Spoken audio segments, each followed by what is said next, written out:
A lo largo de la historia, el poder ha adoptado muchas formas. Ejércitos que cruzan desiertos y mares, tribus que desafían imperios, líderes que emergen de la nada. Algunas de estas fuerzas cambiaron el curso del mundo con espadas y fuego, otras con estrategia, ambición o silencio. En esta recopilación especial de algunos de mis videos anteriores, exploramos momentos en los que el poder se manifestó de formas inesperadas, desde la resistencia feroz de Egipto contra los pueblos del mar hasta la furia indómita de los bosques germánicos que hizo temblar a Roma, desde las estepas infinitas que vieron nacer a Gengis Khan hasta un coloso naval tan imponente como inútil, desde la audaz travesía de un explorador cartaginés hasta una ciudad imperial perdida bajo las arenas de Irak, y finalmente desde los hilos bordados del tapiz de Bayeux hasta la tumba olvidada de un rey enterrado bajo una prisión inglesa. Son historias reales, contadas como merecen ser contadas. Historias de poder y derrota, de gloria y silencio. Y todas comparten una misma pregunta de fondo. ¿Qué es realmente el poder? ¿Una corona? ¿Una espada? ¿Una idea? ¿O tal vez un recuerdo que se niega a morir? Prepárate para un viaje a través del tiempo, donde cada historia es un eco que aún resuena en nuestro presente. A finales del siglo XIII a.C., el mundo del Mediterráneo oriental comenzaba a desmoronarse. Imperios milenarios, antes estables y poderosos, se deshacían como castillos de arena ante la embestida de una crisis sin precedentes. El imperio hitita cayó. Ciudades en el Levante ardieron. Las rutas comerciales que durante siglos habían sostenido el flujo de bienes, cultura y poder se fragmentaban a gran velocidad. Este cataclismo histórico, conocido como el colapso de la Edad del Bronce tardía, sembró el caos desde Anatolia hasta Egipto. La caída de tantas potencias creó un efecto dominó. Pueblos enteros quedaron desplazados, sin hogar ni sustento. El orden internacional, sostenido por tratados, intercambios diplomáticos y rutas marítimas, simplemente se evaporó. Lo que durante siglos había sido una red compleja de ciudades-estado e imperios interconectados, se convirtió en un mosaico de ruinas humeantes, hambrunas y guerras tribales. En medio de ese caos surgió una fuerza oscura y temida que recorrería el Mediterráneo como una tormenta: los pueblos del mar. Su aparición fue repentina, casi como si hubieran emergido de las aguas. Nadie sabía con certeza de dónde venían, pero su paso dejaba una estela de destrucción. No eran simples ejércitos invasores, eran sociedades enteras en movimiento. Hombres armados, mujeres, niños, animales de carga, carros repletos de objetos personales, todo lo que pudiera caber en sus naves o ser arrastrado por tierra. Su presencia no respondía a la lógica de una conquista imperial. Parecían, más bien, pueblos desesperados, errantes, impulsados por la necesidad de encontrar un nuevo hogar en un mundo en ruinas. Los registros egipcios no nombran a estos invasores con precisión, pero los describen como una confederación de tribus llegadas desde las tierras del norte o desde el mar. Algunos estudiosos modernos han identificado posibles nombres entre esas inscripciones: Sherden, Shekelesh, Luca, Peleset. Estas referencias, aunque fragmentarias, han llevado a los arqueólogos e historiadores a trazar posibles orígenes que abarcan desde Cerdeña y Sicilia hasta las costas del Egeo, Anatolia y Chipre. Otros teorizan que su migración fue el resultado directo de catástrofes climáticas, presiones demográficas o conflictos internos en sus regiones natales. Quizá fueron víctimas de las mismas crisis que colapsaron las civilizaciones más grandes: sequías prolongadas, hambrunas, terremotos o rebeliones internas. Lo único claro es que eran muchos, estaban organizados y traían consigo no solo armas, sino una voluntad inquebrantable. Su movimiento era implacable, su poder destructivo, profundo. Cada asentamiento costero, cada ciudad que se interponía en su camino, caía rápidamente. Eran, para sus enemigos, una ola imposible de detener. Pero también eran humanos, padres buscando alimento para sus hijos, líderes tribales intentando preservar lo poco que quedaba de su cultura, guerreros defendiendo la última esperanza de su gente. Para las civilizaciones que aún se mantenían en pie, como Egipto, su llegada representaba una amenaza existencial. No solo porque eran peligrosos militarmente, sino porque, detrás de sus espadas y escudos, traían consigo el colapso del orden conocido y el anuncio de una nueva era, más incierta, más fragmentada y profundamente violenta. Egipto era el último gran bastión en pie, mientras sus vecinos ardían y sus culturas desaparecían bajo el peso del caos.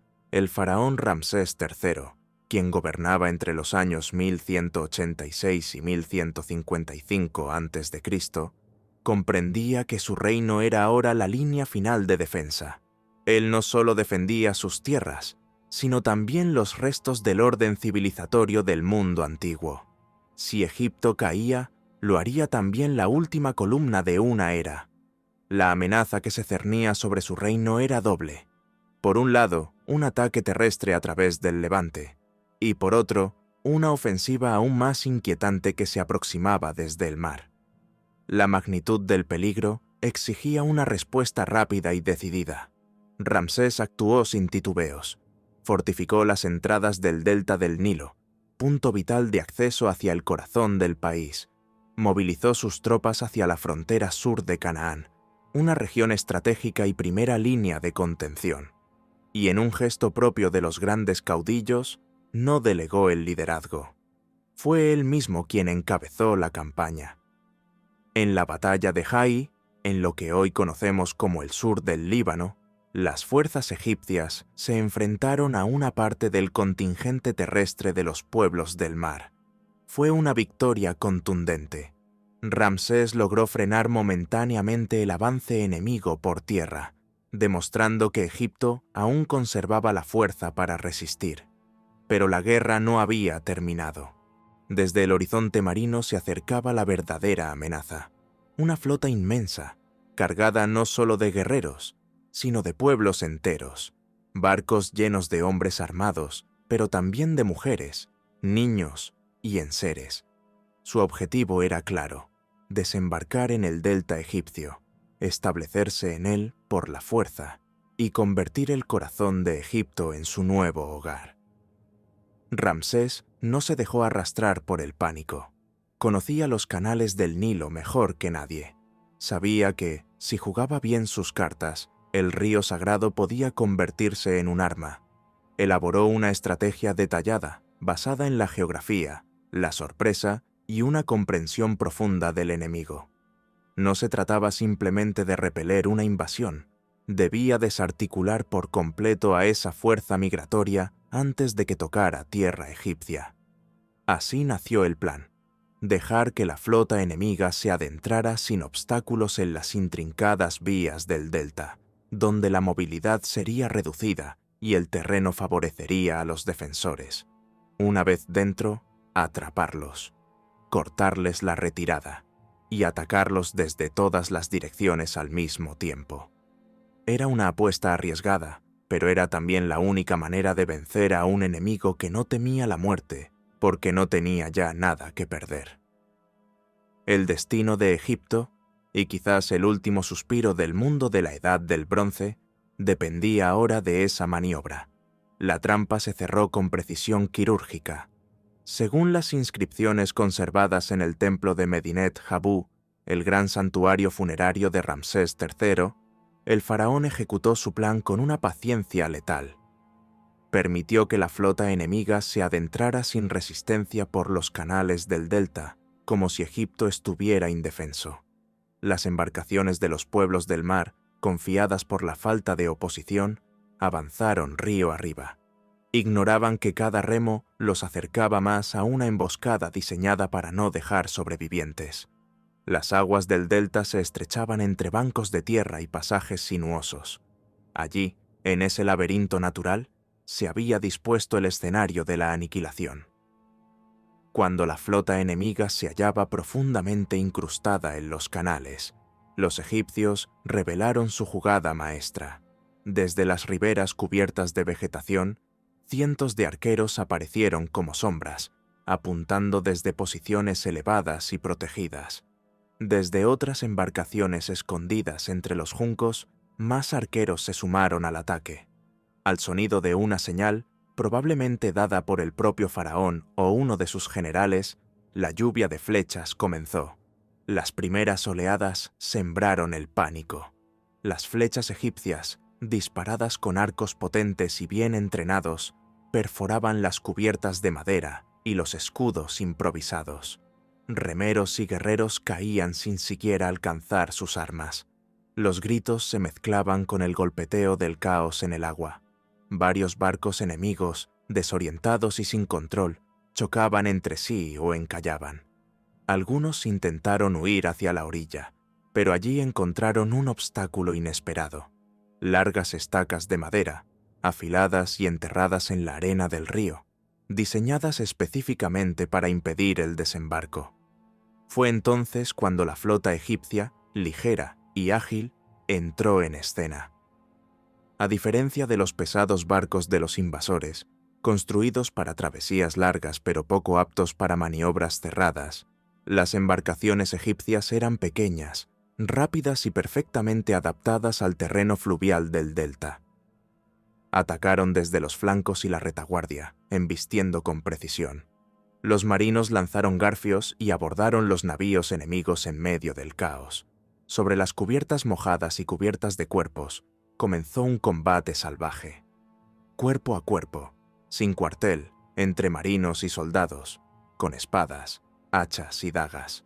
Los invasores, atrapados entre el fuego de los arqueros y el acero de los abordajes, apenas podían organizar una defensa coherente. Algunos saltaron al agua intentando escapar a nado, solo para ser alcanzados por flechas o capturados por las patrullas en tierra firme. Los que lograron llegar a la orilla fueron interceptados por unidades de infantería egipcia que los esperaban ocultos entre los juncos.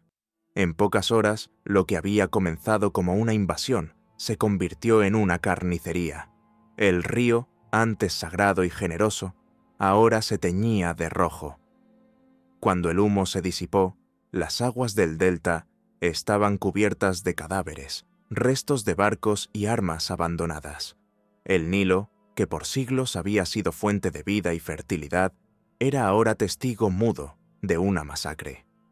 Las crónicas grabadas en piedra cuentan que el enemigo fue exterminado sin dejar rastro y que ningún invasor volvió a poner pie en suelo egipcio. Ramsés III proclamó una victoria total. Según su palabra, los pueblos del mar habían sido completamente aniquilados. Si bien es probable que esta afirmación contuviera matices de propaganda, como era habitual en los registros regios, los hechos sostenían una verdad irrefutable. Egipto había resistido. Mientras imperios colapsaban y ciudades desaparecían bajo el polvo del tiempo, el último gran bastión del Mediterráneo oriental se mantuvo firme. Su cultura, sus templos, su lengua y su identidad sobrevivieron una generación más gracias al temple de su soberano. La batalla del Delta, ocurrida alrededor del 1175 a.C., no solo es considerada la primera batalla naval registrada en la historia, sino también un símbolo del ingenio estratégico y la determinación de un pueblo que se negó a caer. Ramsés el III no fue un conquistador en busca de gloria, sino un defensor de lo propio ante el abismo. Su victoria no amplió fronteras, pero aseguró la continuidad de una civilización milenaria cuando todo a su alrededor se desmoronaba. Sin embargo, toda resistencia deja cicatrices. Las continuas campañas militares, la presión económica de mantener ejércitos activos y el colapso del comercio internacional que había sostenido durante siglos el esplendor egipcio, fueron minando lentamente las bases del Estado. Tras la muerte de Ramsés III, Egipto entró en un período de inestabilidad interna, crisis dinástica y declive paulatino. Aunque su cultura persistiría por siglos, jamás volvería a alcanzar el esplendor imperial de épocas anteriores. Aún así, la hazaña de Ramsés quedó inmortalizada. Las escenas de su victoria decoran los muros de Medinet Habu, con precisión casi teatral. Barcos enemigos destrozados, cuerpos flotando, soldados egipcios erguidos como centinelas del orden. Allí, entre jeroglíficos y relieves, el último gran faraón del Imperio Nuevo se alza como un símbolo de resistencia. En un mundo que se derrumbaba a su alrededor, Ramsés III logró lo imposible: hacer que Egipto viviera para contarlo. El fin del siglo XIII a.C. marcó el inicio de una nueva era. El colapso de la Edad del Bronce transformó el mapa del mundo antiguo, dejando ruinas donde antes hubo reinos y esparciendo pueblos enteros por rutas inciertas. Aunque Egipto resistió el embate de los pueblos del mar, el equilibrio de poder jamás volvió a ser el mismo. Durante los siglos que siguieron, nuevas civilizaciones emergerían sobre las cenizas de las antiguas, cada una enfrentando sus propias amenazas y desafíos. Imperios surgirían en el Mediterráneo, alzándose sobre pilares de hierro, ley y conquista. Uno de ellos, Roma, llevaría la idea de civilización a nuevas alturas y se enfrentaría, una y otra vez, a lo que consideraba su antítesis, el caos del mundo bárbaro más allá de sus fronteras. En las crónicas romanas, ese caos tenía un nombre, una fuerza salvaje, implacable y aterradora, que desde las brumas del norte descendía como una tempestad. Para los romanos no eran simplemente enemigos, eran criaturas poseídas por una furia ancestral, una rabia tan profunda que parecía no pertenecer a este mundo. A esa furia, los romanos le dieron un nombre: Furor Teutonicus. En los bordes sombríos del imperio más poderoso del mundo antiguo, más allá del Rin y de las rutas pavimentadas de la civilización romana, se alzaban los bosques espesos de Germania. Era un mundo salvaje, indómito, donde el orden romano se desvanecía entre árboles altos, niebla persistente y senderos desconocidos. Un territorio vasto y áspero, surcado por ríos sinuosos y colinas cubiertas de coníferas, donde la naturaleza parecía dominar al hombre, y no al revés.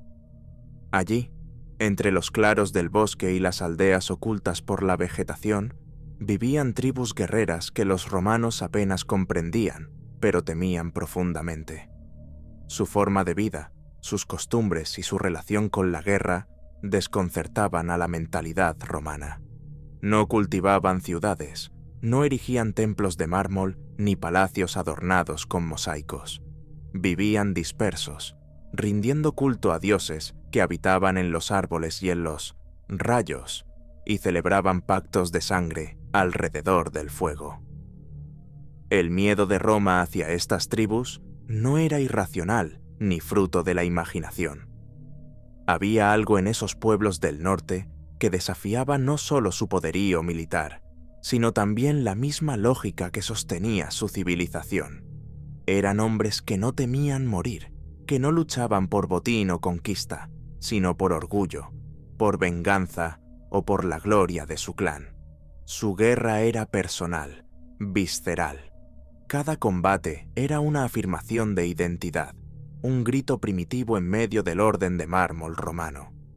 Los romanos llamaron a esa fuerza Furor Teutonicus, la furia germánica. El término, que evoca una ira desbordada y casi sobrenatural, fue acuñado por el poeta Lucano en el siglo I después de Cristo.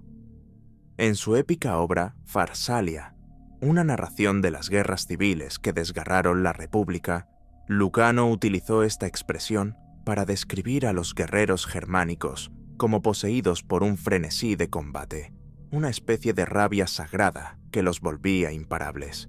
Era una furia que no surgía del caos, sino de una pasión ancestral.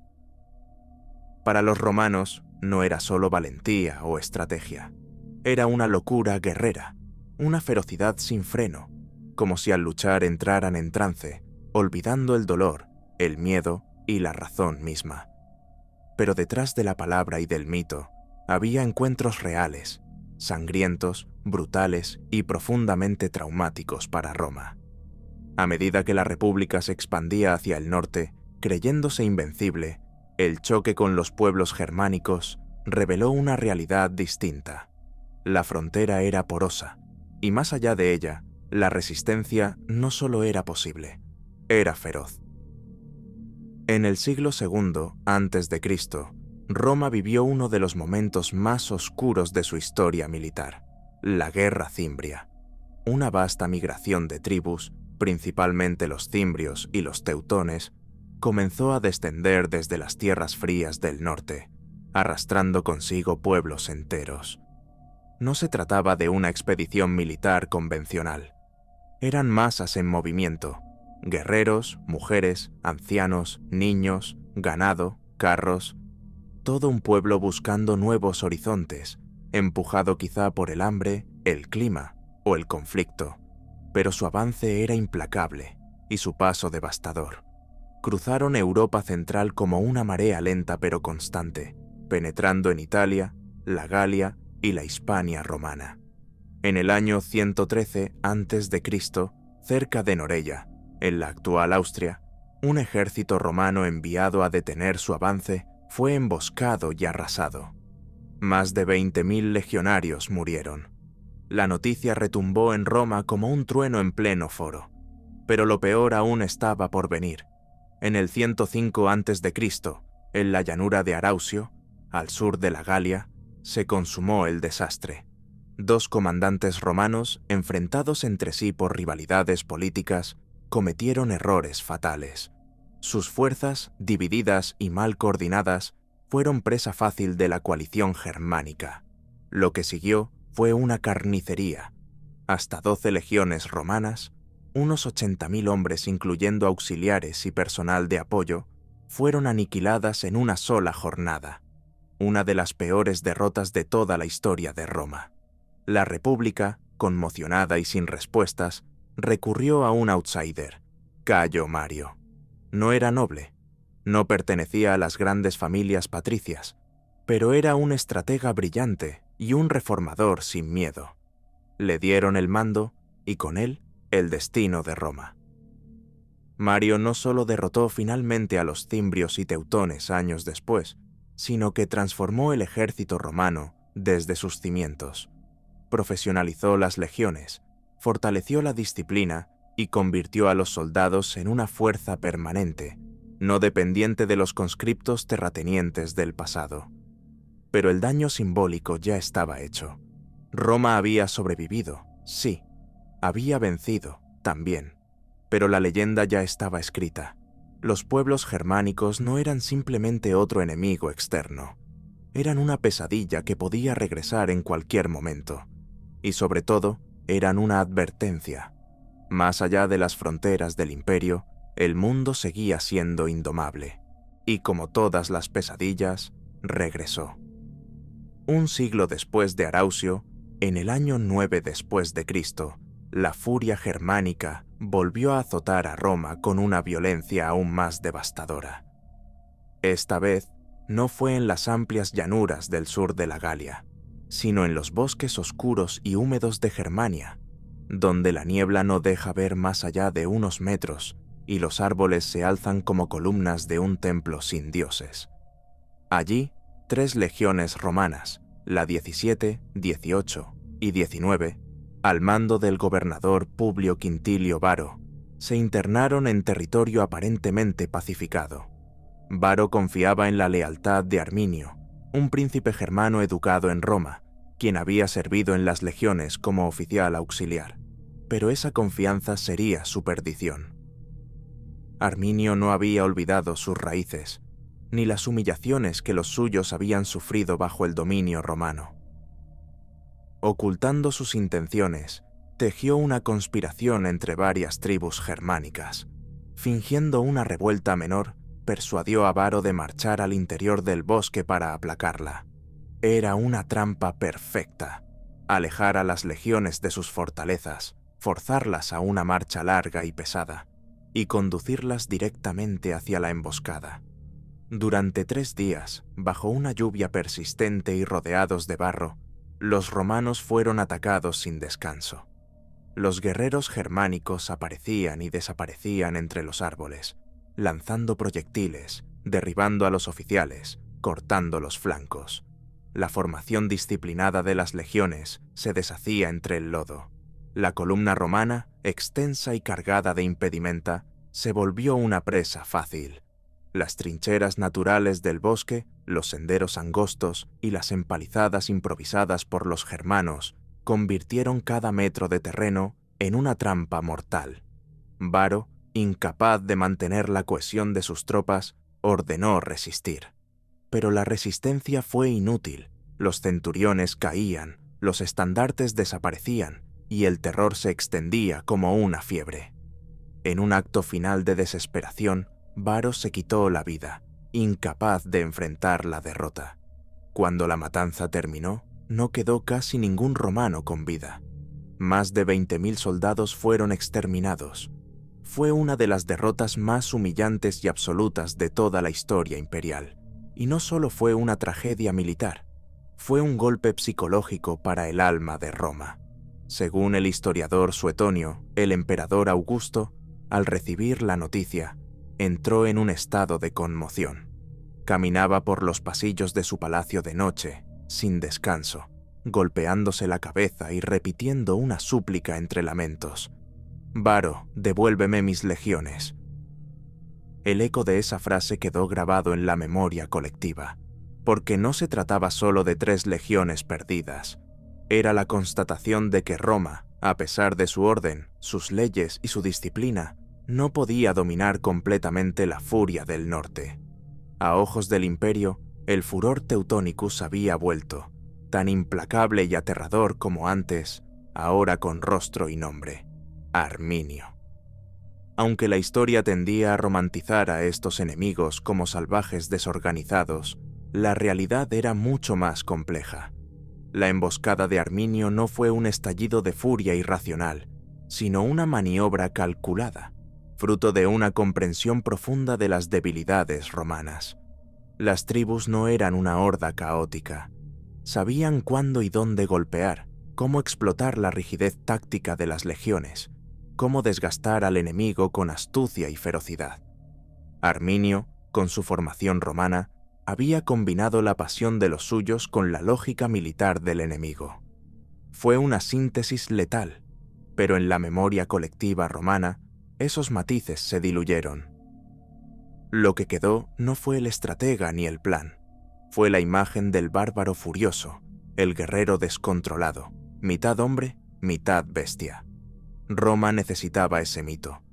En un mundo que valoraba la disciplina como virtud suprema, el germano salvaje se convirtió en el contraste perfecto, el otro que justificaba la existencia de fronteras, guarniciones y guerras perpetuas. Escritores como Julio César fueron clave en moldear esa narrativa. En su Guerra de las Galias, describía a los germanos como colosales, inhumanos, más cercanos al miedo que al entendimiento. Exageraba su tamaño, su violencia, su desdén por la vida civilizada. Cada palabra contribuía a cimentar un estereotipo: el enemigo bárbaro cuya brutalidad legitimaba la expansión romana y la militarización del Rin. Así, el furor Teutonicus dejó de ser una observación poética para convertirse en una herramienta política, un arquetipo útil, repetido una y otra vez en los foros, en los informes militares y en las escuelas de retórica. Incluso cuando los germanos comenzaron a integrarse en el mundo romano, comerciando, adoptando la lengua latina, negociando tratados e incluso sirviendo como soldados auxiliares en las legiones, el mito persistía. Era más cómodo para Roma pensar en ellos como salvajes incorregibles.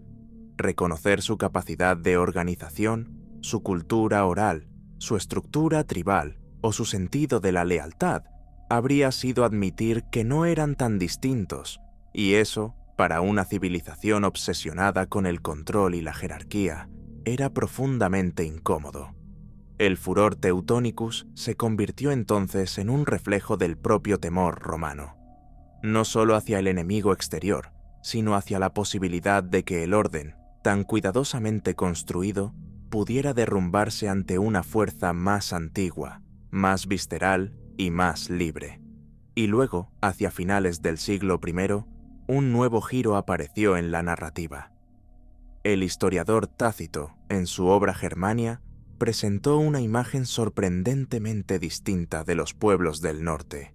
Allí no describía a los germanos como simples bárbaros, sino como hombres íntegros, incorruptos, fieles a los suyos y amantes de la libertad.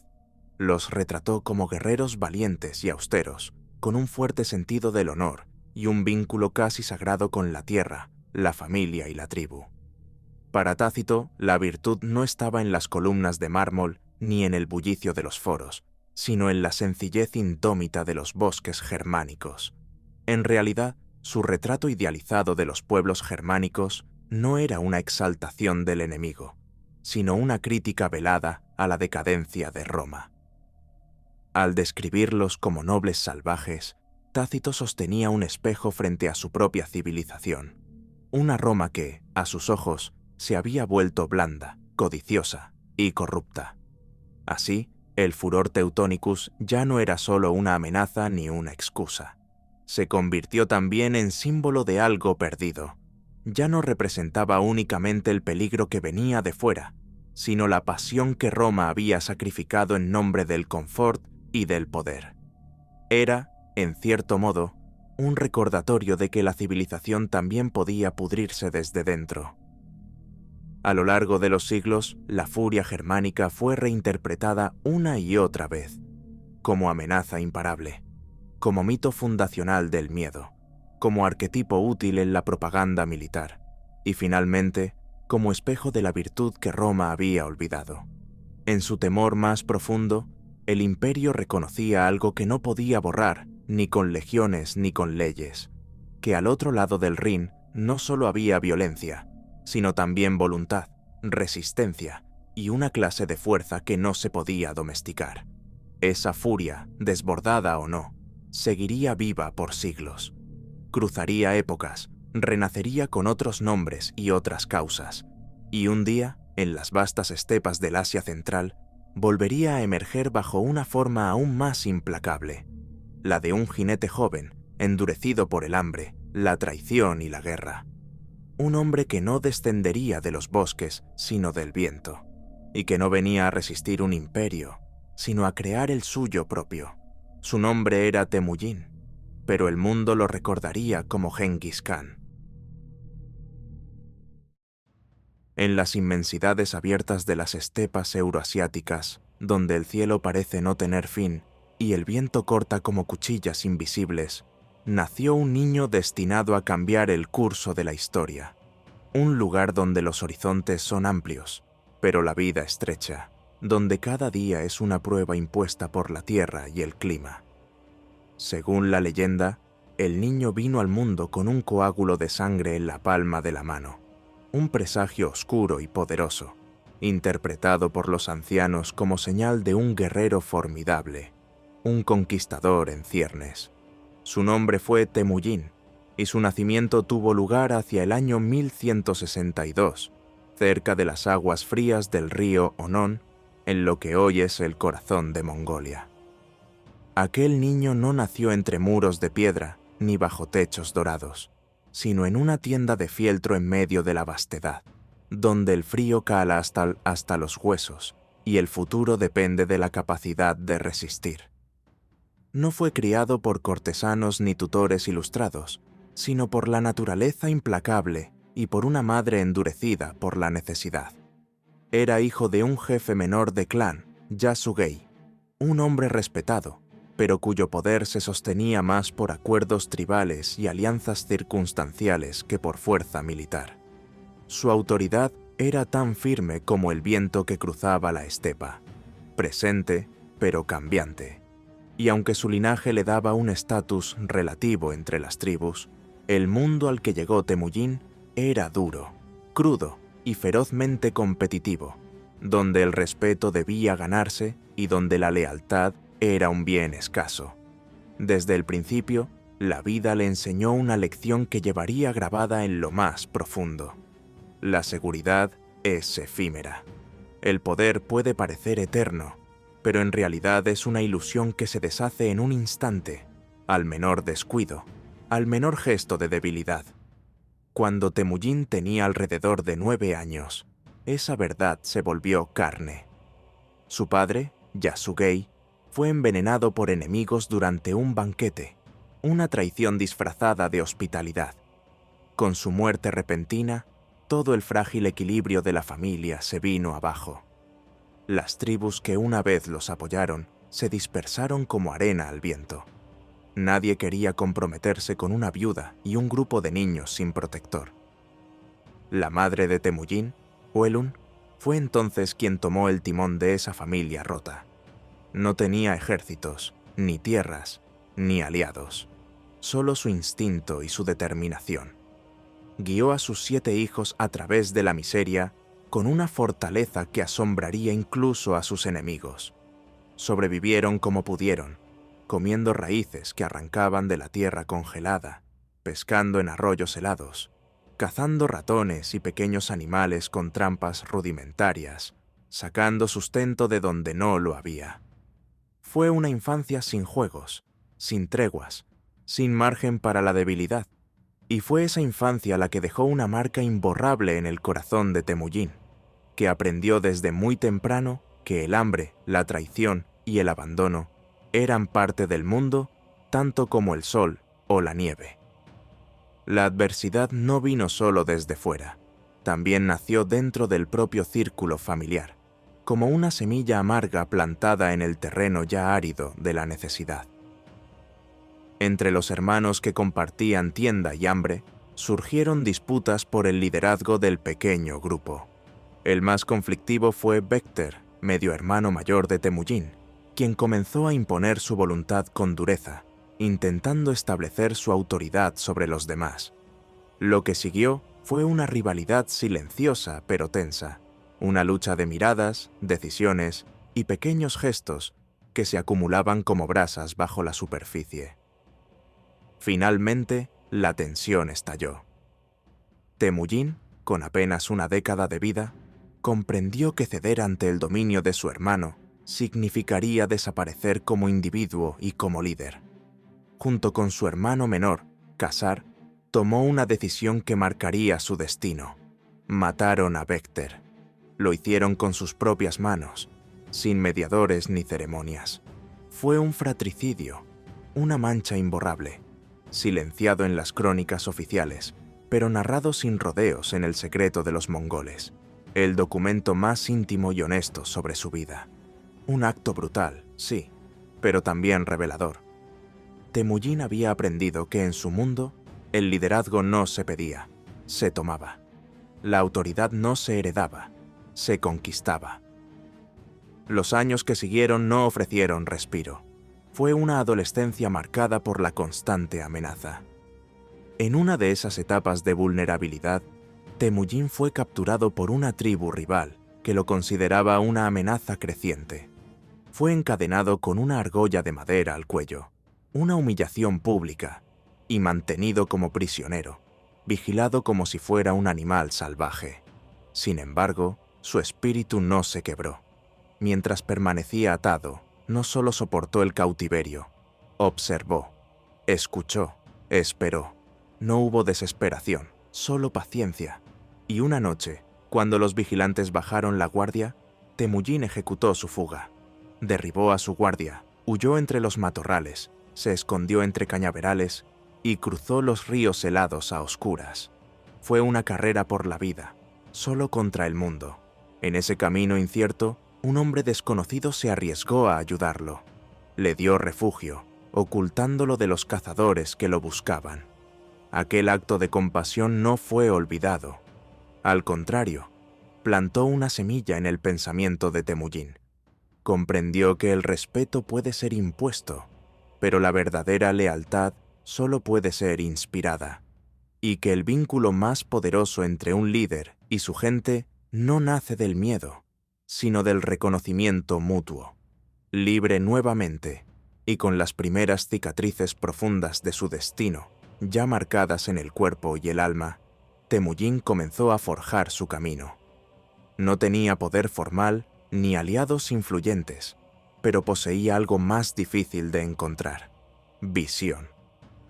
Reunió a sus primeros seguidores, no por sangre ni por promesas vacías, sino por mérito, por su carisma natural y por la promesa de un orden nuevo y justo, donde los hombres valieran por lo que hacían, no por el clan del que venían. Uno de los primeros en sumarse a su causa fue Borchu, un joven de espíritu libre que lo ayudó a recuperar unos caballos robados. Lo que podría haber sido un simple gesto se transformó en el inicio de una amistad profunda y duradera. A partir de ese día, Borchu no solo lo siguió, lo acompañó hasta el fin, convirtiéndose en uno de sus aliados más leales. Aquella alianza temprana sería la primera piedra de un imperio. Alrededor de los 16 años, Temujin dio un paso decisivo tanto en lo personal como en lo político. Se casó con Berthe, su prometida desde la infancia. El matrimonio había sido acordado años antes, como parte de una alianza entre clanes, pero en ese momento cobró un nuevo valor. Berthe no era solo una esposa, era un vínculo hacia el poder tribal, una puerta hacia una red de alianzas que podrían reforzar la posición de Temujin en un mundo aún volátil. La joven provenía del clan Ongirat, y con ella llegó una dote valiosa: una túnica de piel que Temujin no tardó en convertir en herramienta diplomática. La ofreció como regalo al jefe de los Keraitas, Togrul, también conocido como Wang Khan, un líder poderoso y antiguo, aliado de su padre. Fue un gesto cargado de significado. No se trataba solo de un presente, sino de un recordatorio de lealtades pasadas. Togrul, conmovido y tal vez intrigado por la ambición silenciosa del joven, aceptó el obsequio. Más aún, lo reconoció como hijo adoptivo y lo convirtió en su aliado. Esa alianza pronto sería puesta a prueba. Berthe fue secuestrada por los Merkit, una tribu enemiga que buscaba venganza por conflictos pasados. Para Temujin, el golpe no era solo personal, era una amenaza directa a su autoridad naciente. Pero en lugar de titubear, actuó con determinación. Convocó a sus aliados, entre ellos Togrul y otro rostro familiar, Yamuka, su amigo de la infancia, con quien compartía una profunda hermandad jurada. Los tres marcharon juntos en una campaña rápida y decisiva. Atacaron a los Merkit, los derrotaron y recuperaron a Berthe. La victoria no solo restauró el honor de Temujin, sino que reforzó su reputación entre las tribus. No era un jefe débil ni un muchacho en busca de legitimidad. Era un guerrero capaz de convocar fuerzas, mantener alianzas y devolver justicia con eficiencia implacable. Pero bajo esa superficie de camaradería comenzaban a surgir fisuras. La relación con Yamuka, que durante años había sido un lazo fraternal, comenzó a tensarse. Temujin, moldeado por la experiencia de la marginación, promovía a sus hombres por mérito, por fidelidad y por valor demostrado en combate. No le importaban las líneas de sangre, los títulos heredados, ni las jerarquías tradicionales. En cambio, Yamuka, formado en los valores aristocráticos del viejo orden tribal, veía esas decisiones como una amenaza directa al equilibrio que favorecía a los linajes nobles. Con el tiempo, las diferencias se hicieron irreconciliables. La amistad que una vez los unió se transformó en rivalidad abierta. Las tribus se dividieron. Algunos siguieron a Yamuka, aferrados al pasado. Otros, atraídos por la visión de un liderazgo más justo y basado en el mérito, se unieron a Temujin. En 1187, ambos bandos se encontraron en el campo de batalla de Dalam Balhud. Fue una lucha intensa, marcada por estrategias dispares y estilos de mando opuestos. Yamuka salió vencedor. Sus fuerzas lograron desorganizar las filas de Temujin, y la derrota obligó a este a retirarse. Pero lo que podría haber sido el fin para otro líder fue para Temujin una oportunidad para aprender, replegarse y reorganizarse. Herido, sí. Derrotado, temporalmente, pero no vencido. En las sombras de esa humillación comenzó a gestarse el verdadero núcleo de lo que sería, con el tiempo, el imperio más vasto jamás conquistado por un solo hombre. Durante años, Temujin trabajó en silencio, no desde tronos ni fortalezas, sino desde los campamentos móviles de la estepa, desde tiendas de fieltro abiertas al viento. Mientras otros caudillos se enfrascaban en guerras menores por territorio o venganza, él pensaba en algo más grande. Consolidó alianzas, sumó clanes, escuchó a los marginados, ofreció oportunidades reales a quienes siempre habían sido ignorados por su cuna. Su visión era revolucionaria. En un mundo dominado por privilegios hereditarios, Temujin promovía a sus generales por méritos, por lealtad probada, por inteligencia táctica y valor en combate. No importaba si alguien era hijo de un herrero o de un pastor. Si demostraba su valía, podía comandar 1000 jinetes. Esa idea, tan simple y tan radical, atrajo a cientos, y luego a miles. Campamento tras campamento, clan tras clan, se unieron a su causa hombres que nunca antes habían tenido voz ni esperanza. En 1204, el destino lo llevó una vez más al campo de batalla frente a Jamuka. Pero esta vez, Temujin no era un caudillo derrotado en busca de redención. Era el comandante de un ejército disciplinado, fiel, con una estructura de mando eficiente y una estrategia clara. La batalla fue decisiva. Las fuerzas de Jamuka fueron vencidas, y sus propios hombres, viendo que la historia ya no estaba de su lado, lo traicionaron y lo entregaron. Temujin, que había aprendido a valorar la lealtad por encima de todo, no dejó pasar la ocasión para dar una lección. Ejecutó sin piedad a los traidores, no por venganza, sino por principio. Pero a Jamuka, su viejo amigo, le ofreció algo más, una última oportunidad para unirse a él, para cerrar el ciclo como hermanos. Jamuka, firme hasta el final, rechazó la oferta. «No puede haber dos soles en el cielo», dijo, y con esas palabras aceptó su destino, pidiendo una muerte honorable. Temujin se la concedió. 2 años más tarde, en 1206, se celebró una gran asamblea, un Kurultai, en las vastas llanuras del norte. Delegados de todas las tribus mongolas, desde los jinetes más humildes hasta los jefes más antiguos, se reunieron para proclamar lo que ya era inevitable. Temujin fue nombrado Genghis Khan, el gobernante universal. Ya no era solo un caudillo tribal, ni un líder de clanes unidos por necesidad. Era el arquitecto de una nueva nación. Aquel niño que una vez había vivido en el exilio, que cazó conejos para no morir de hambre, que fue encadenado y humillado, ahora era el jefe de jefes, el Khan de los mongoles. Su historia apenas comenzaba, pero su ascenso ya era leyenda. Porque en un mundo donde el linaje lo era todo, él demostró que el carácter, la visión estratégica y la capacidad de inspirar podían cambiar el curso del mundo.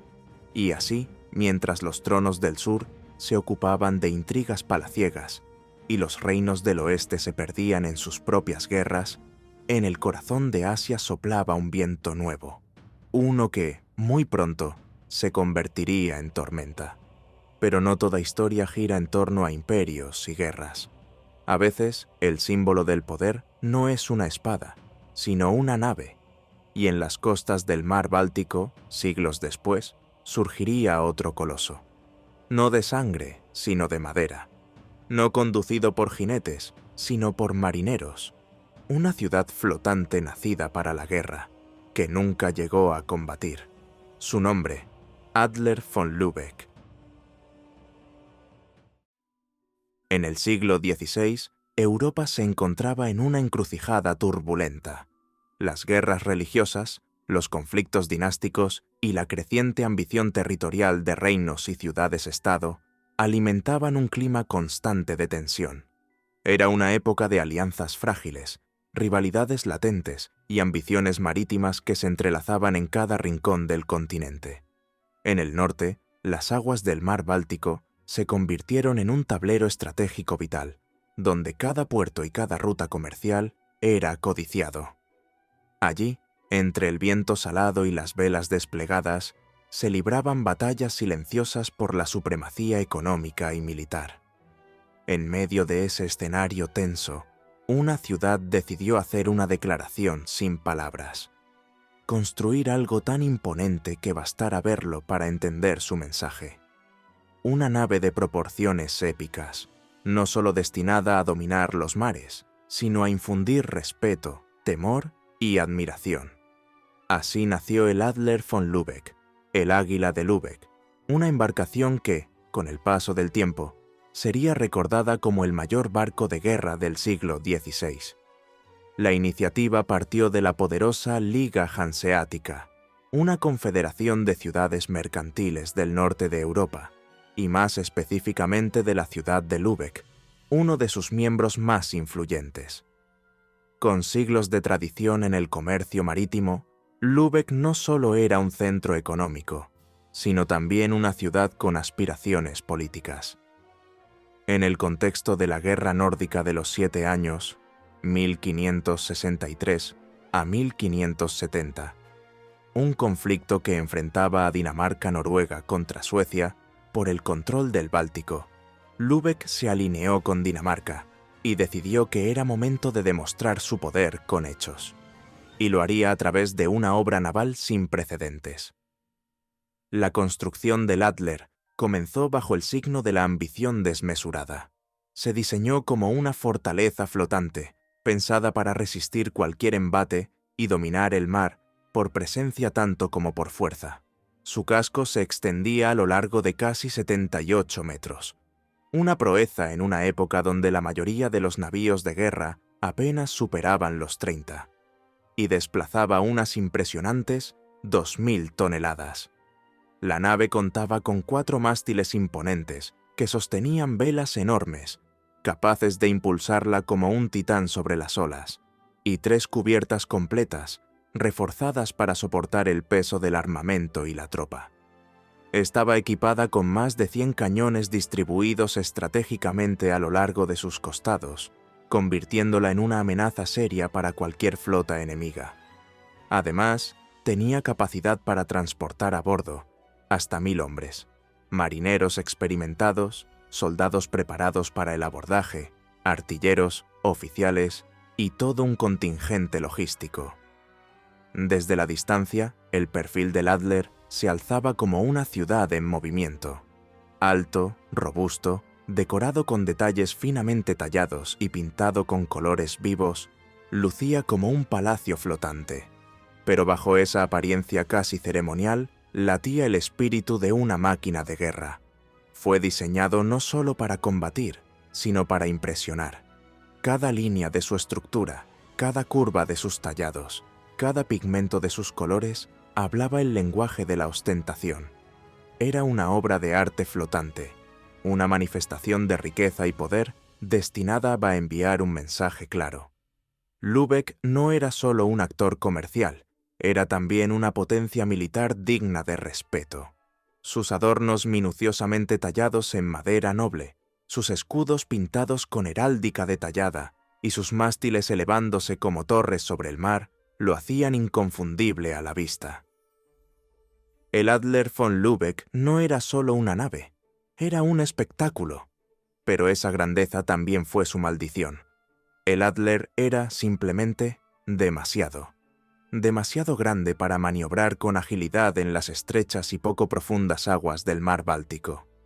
Sus dimensiones, que lo hacían majestuoso en puerto y temible sobre el papel, se volvieron una desventaja táctica en combate real. Su calado impedía acercarse con soltura a ciertas costas, y su peso lo hacía lento y difícil de virar con rapidez. Tampoco ayudaba el hecho de que su mantenimiento era carísimo, requería una tripulación numerosa, enormes cantidades de víveres y una coordinación constante. Y el golpe final fue la ironía del calendario. Cuando el Adler von Lübeck estuvo finalmente terminado, la guerra nórdica de los 7 años estaba en su ocaso. Las negociaciones de paz avanzaban, los frentes se desmovilizaban y las flotas comenzaban a retirarse. El gran coloso, concebido para dominar los mares con fuego y acero, nunca llegó a entrar en combate.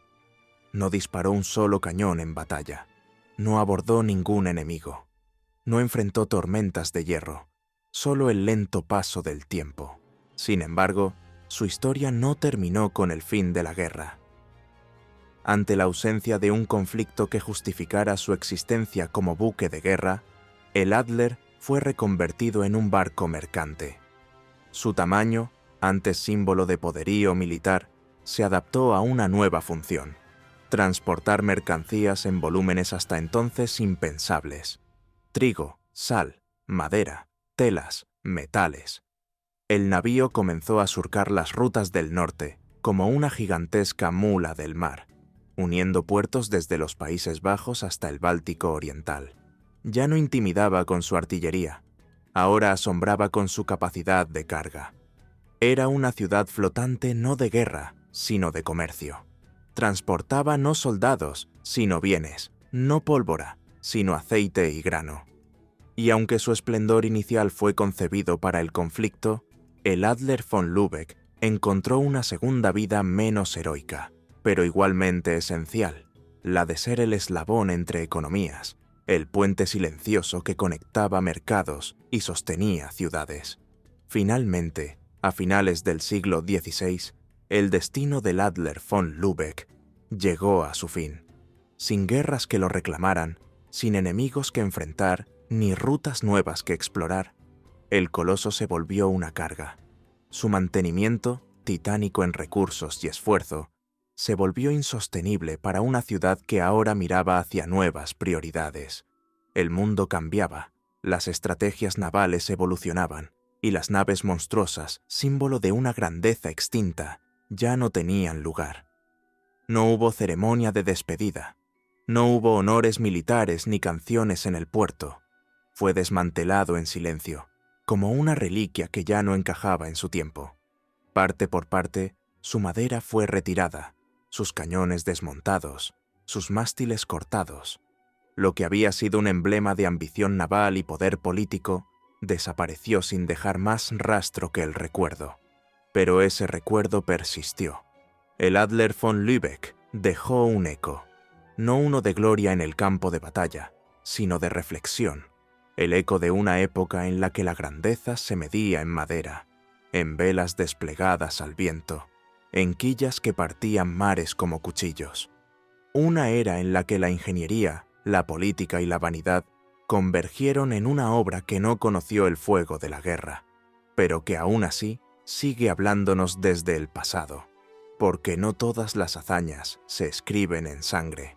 Algunas, como la del Adler, se escriben en silencio, en la pausa entre guerras, en el vacío que queda cuando una obra colosal no encuentra propósito. Su historia es advertencia y legado.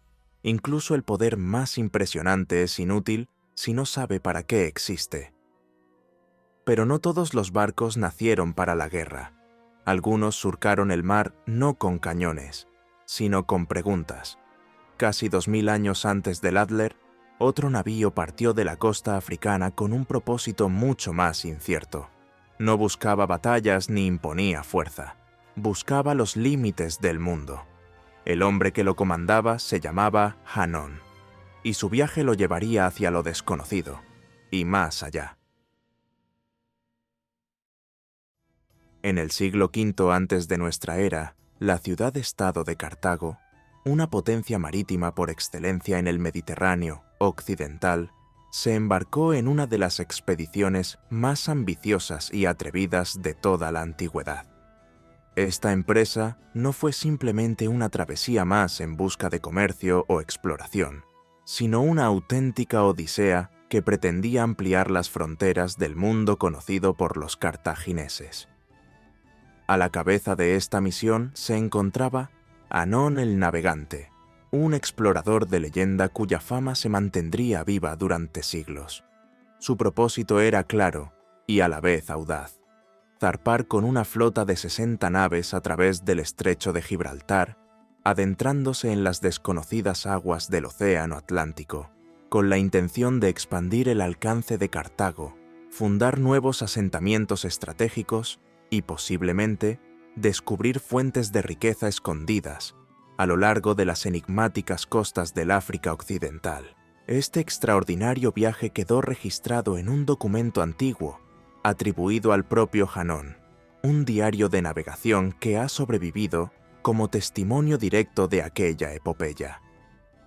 Según lo narrado en ese texto, el explorador partió con una impresionante comitiva conformada por miles de personas.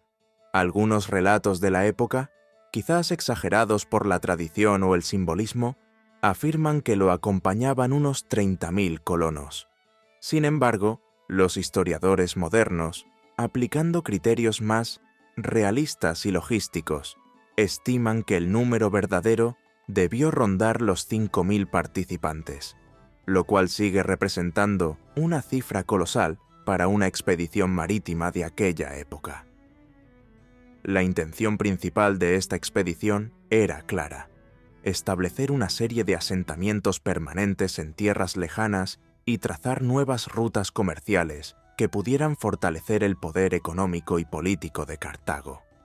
A medida que la flota avanzaba hacia el sur, la mayoría de los colonos y tripulantes se fueron asentando progresivamente en distintas regiones de lo que hoy conocemos como Marruecos. Estas nuevas fundaciones marcaron el inicio de una ambiciosa política de expansión territorial y comercial en el litoral africano.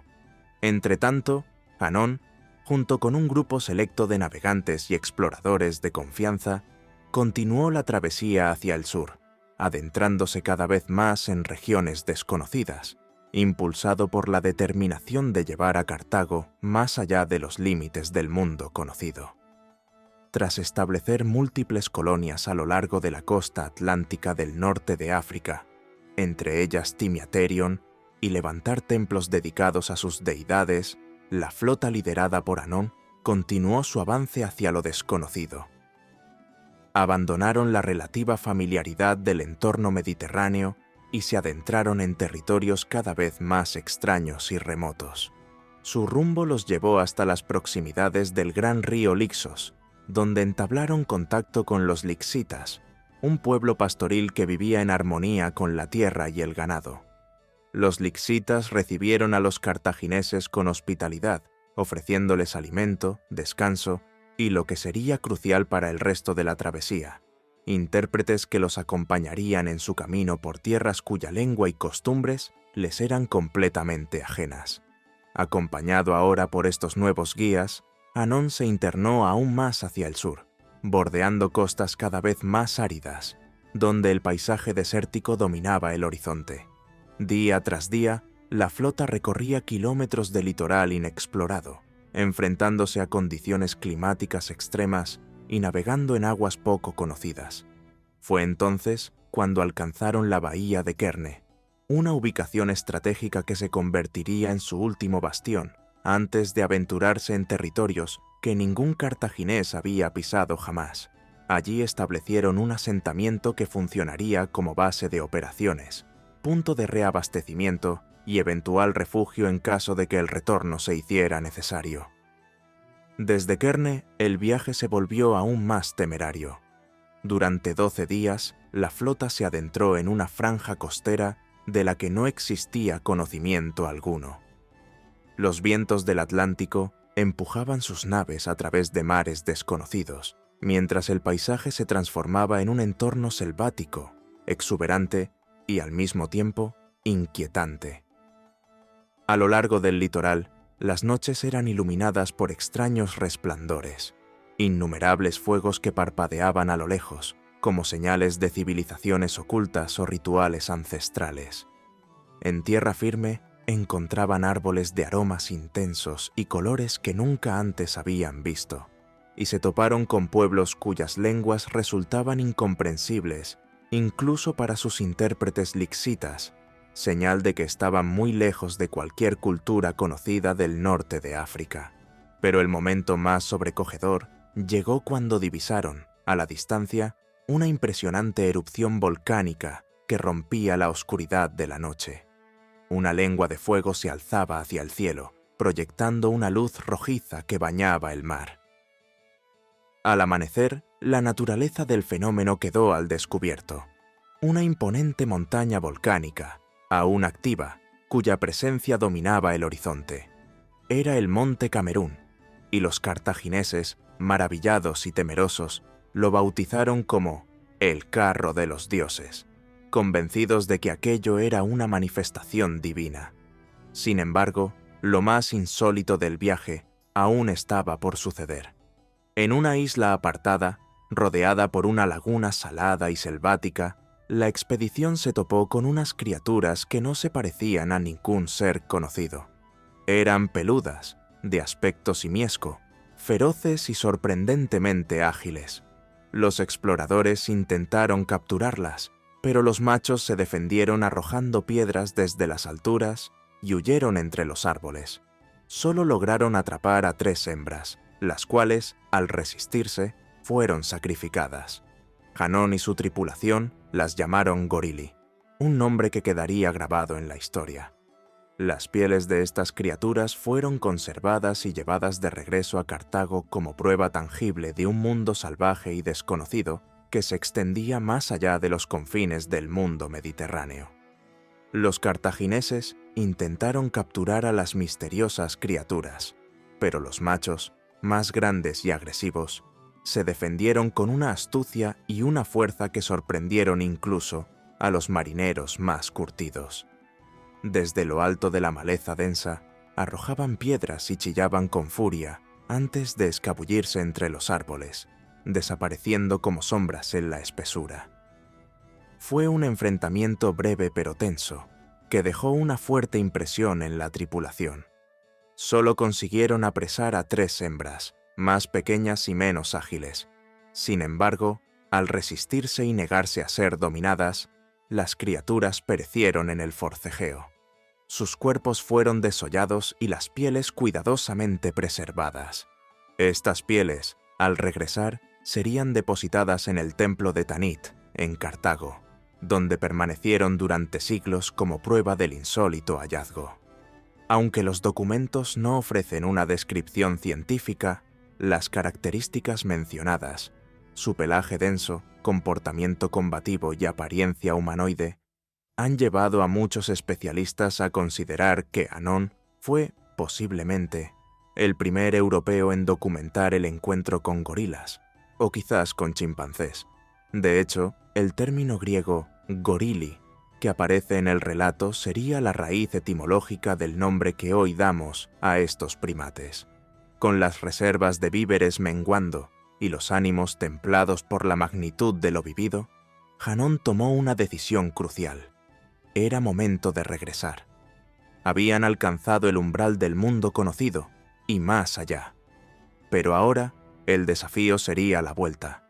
Navegar hacia el norte implicaba luchar contra las corrientes del Atlántico y los vientos predominantes que empujaban constantemente hacia el sur. Para las naves de vela cuadrada, sin timón central, estas condiciones eran extremadamente adversas. Así comenzó una lenta y agotadora travesía de regreso. La flota se vio obligada a bordear la costa con cautela, esperando pacientemente vientos favorables y aprovechando cada corriente costera que pudiera impulsarlos hacia el hogar. Fueron semanas, quizás meses, de navegación tenaz, con los remeros impulsando las naves a fuerza de brazo y los capitanes atentos a cada señal del mar. Este retorno puso a prueba no solo la resistencia física, sino también la destreza náutica de los cartagineses, que demostraron ser verdaderos maestros de la navegación. A pesar de la incertidumbre y el paso del tiempo, la expedición consiguió regresar. El relato de Hanón, aunque solo ha llegado a nosotros a través de versiones griegas copiadas siglos más tarde, coincide sorprendentemente con detalles geográficos y ecológicos reales de la costa occidental africana. A lo largo del tiempo, muchos dudaron de su veracidad, pero hallazgos arqueológicos y la coherencia interna del texto han hecho que los historiadores modernos lo consideren, en gran medida, auténtico. Así terminó la aventura de Hannón el Navegante, no solo como una hazaña marítima sin precedentes, sino como uno de los primeros contactos documentados entre el mundo mediterráneo y los trópicos africanos. Una historia de coraje, descubrimiento y supervivencia que aún hoy, más de 2 milenios después, sigue despertando asombro y admiración. La historia de Hannón y su audaz viaje sigue fascinando a historiadores, arqueólogos y aventureros por igual, no solo por la magnitud de la expedición o el alcance de sus descubrimientos, sino por lo que representa, una de las primeras incursiones documentadas del mundo mediterráneo en las tierras misteriosas del África tropical. Hannón llevó a Cartago hasta el límite del mundo conocido, empujando la frontera del saber humano con cada milla náutica. Su travesía no fue solo un acto de exploración, sino también de estrategia, comercio y asombro ante lo desconocido.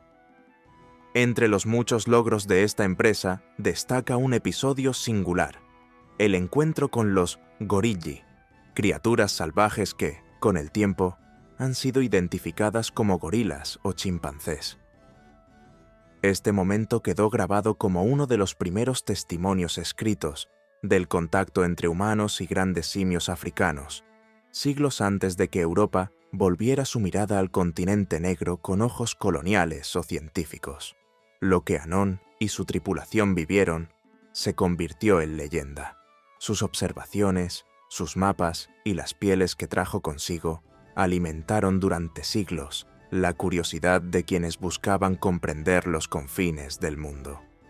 Su viaje fue tan desconcertante para los antiguos que escritores posteriores, como Plinio el Viejo, llegaron a exagerarlo hasta afirmar que había circunnavegado África. Hoy sabemos que no fue así, pero también sabemos que lo que sí logró fue extraordinario. Y sin embargo, mientras Cartago exploraba mares y selvas, en las tierras del este, más allá del desierto y las montañas, otra civilización surgía con fuerza y ambición. Una ciudad llamada Akkad, nacida en las fértiles planicies de Mesopotamia, se alzaba como la capital del primer imperio de la historia. Su historia, aunque muy diferente, también marcaría un antes y un después en la memoria del mundo antiguo. En el corazón vibrante de la antigua Mesopotamia, mucho antes de que los nombres de Babilonia o Asiria ocuparan un lugar prominente en los anales de la historia, se levantó un imperio que no tenía precedentes.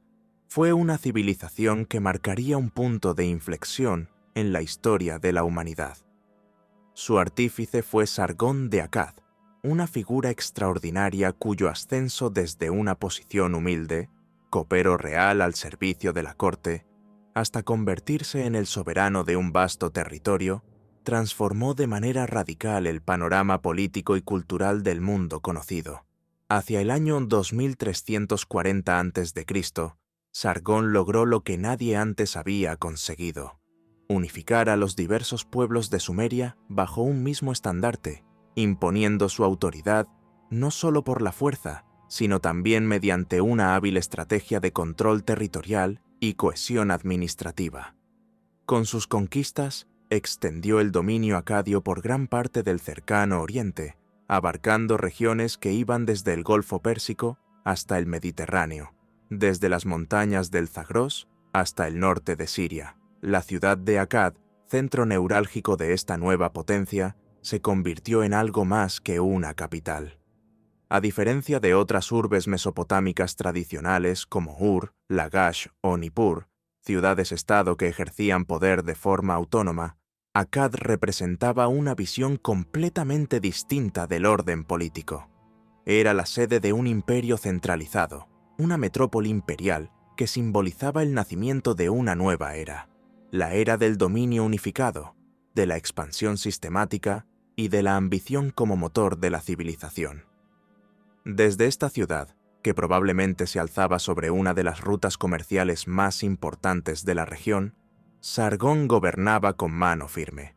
Designó gobernadores de confianza, acadios leales a su corona, para administrar las antiguas ciudades sumerias conquistadas, garantizando así el control efectivo sobre un territorio que, hasta entonces, había estado fragmentado en decenas de pequeños reinos y ciudades-estado independientes.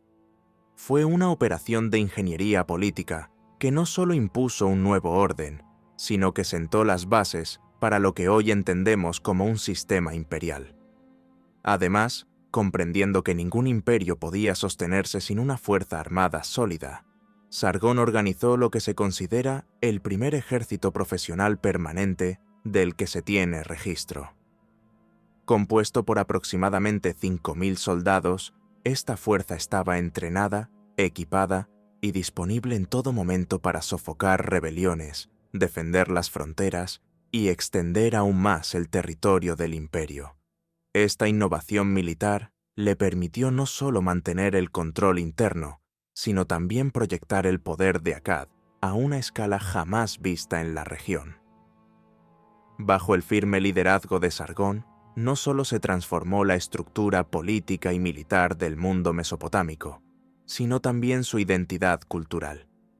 Uno de los cambios más significativos fue la adopción del acadio, la lengua del norte semita, como idioma oficial de la administración imperial, reemplazando al sumerio, que hasta entonces había dominado la vida burocrática y religiosa. Este cambio lingüístico marcó una transición profunda en la vida cotidiana del imperio, consolidando un nuevo modelo cultural y reforzando la identidad unificadora de Akkad sobre los antiguos reinos sumerios. Pero Sargón no se limitó a conquistar territorios o imponer una nueva lengua. Fue también un hábil reformador ideológico. Comprendiendo el poder de la religión como herramienta de cohesión, incorporó a Ishtar, la diosa de la guerra, el amor y la fertilidad, como divinidad tutelar de su dinastía, relegando a un segundo plano a los dioses locales de las ciudades conquistadas. Con esta decisión, Sargón forjó una nueva narrativa espiritual que trascendía las identidades regionales y servía para unificar al diverso conjunto de pueblos bajo una devoción común. En ese mismo espíritu, confió a su hija Enheduanna un rol fundamental. La nombró suma sacerdotisa del templo de Nana, Enur, uno de los centros religiosos más importantes de Sumeria. Enheduanna no solo cumplió con su rol sacerdotal, sino que se convirtió en una figura sin precedentes. Fue la primera autora firmada de la historia de la humanidad. Sus himnos a Ishtar y a otras deidades, cuidadosamente compuestos, ayudaron a consolidar una religión imperial que fusionaba elementos sumerios y acadios en un solo corpus espiritual, reforzando así la legitimidad y estabilidad del nuevo orden. La grandeza de Akkad no se expresaba únicamente en su política o religión, sino también en sus logros artísticos y arquitectónicos. Las esculturas, relieves y estatuas de la época revelan un nuevo enfoque en la representación del poder. La imagen del rey ya no era solo simbólica, ahora debía inspirar respeto, cercanía divina y autoridad terrenal. Las figuras reales comenzaron a plasmarse con un nivel de realismo inédito, a menudo combinando detalles humanos con atributos divinos que sugerían que el monarca era más que un hombre. Era el elegido de los dioses, o incluso uno de ellos. Uno de los ejemplos más emblemáticos de este estilo es la famosa cabeza de bronce, atribuida a Sargón.